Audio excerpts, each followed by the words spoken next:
Creek.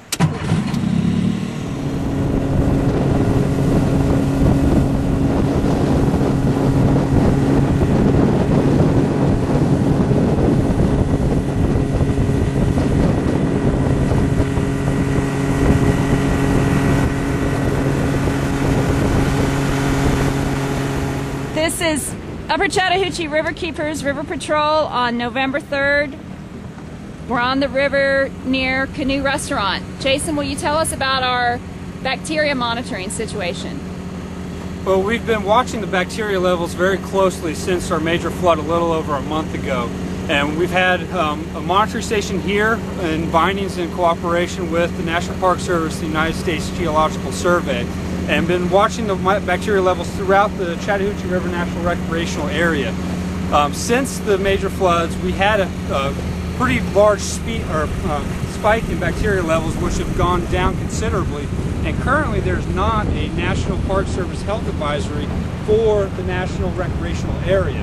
However, you go a little bit farther downstream than we are right now, and you get outside of the national park, sewage treatment releases from sewage treatment plant down there is still not completely what it should be up to. So we're still getting elevated bacteria levels down there, which could be hazardous. So there certainly could be a health risk downstream of the recreational area, downstream of Peachtree Creek and in Atlanta. But up here in the National Recreational Area, there's not a health service advisory at this moment. Right here, this is the R.M.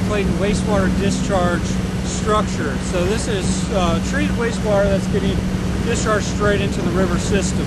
R.M. Clayton was hit very hard by the flood that came through, and pretty much the entire wastewater treatment facility was underwater and been undergoing massive repairs and renovations since then, trying to get this plant back online, fully functional.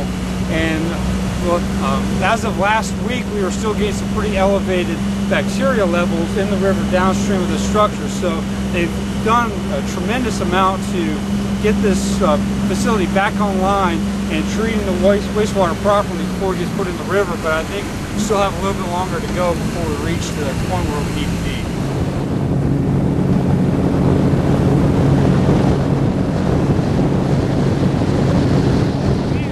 Just south of Peachtree Creek at the Georgia Power's plant McDonough, and we're looking at some riverbank erosion that occurred during our major flood a little over a month ago. You see over here we have a tremendous amount of riverbank erosion that's pretty much scouring, eating away at the bank of the river and depositing a lot of sediment into the river system. We have very muddy, turbid water.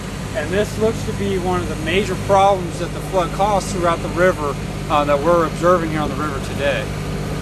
So why is this kind of erosion and sedimentation such a problem for the river? Well, sedimentation causes a lot of problems for invertebrates, and that magnifies up through the food chain to fish and other mammals and things like that. And it has a very important water quality component when you talk about turbidity and other contaminants in the water. And when we have an unstable riverbank like this, it's only going to become worse and worse as we get additional rains that come in, and this riverbank starts to erode away. You can see how it's starting to take out a picnicking platform up there, and that's just going to continue to scour out and put more sedimentation into the river, which will also decrease storage, decrease the depth of the river, and just magnify flooding for future rain events.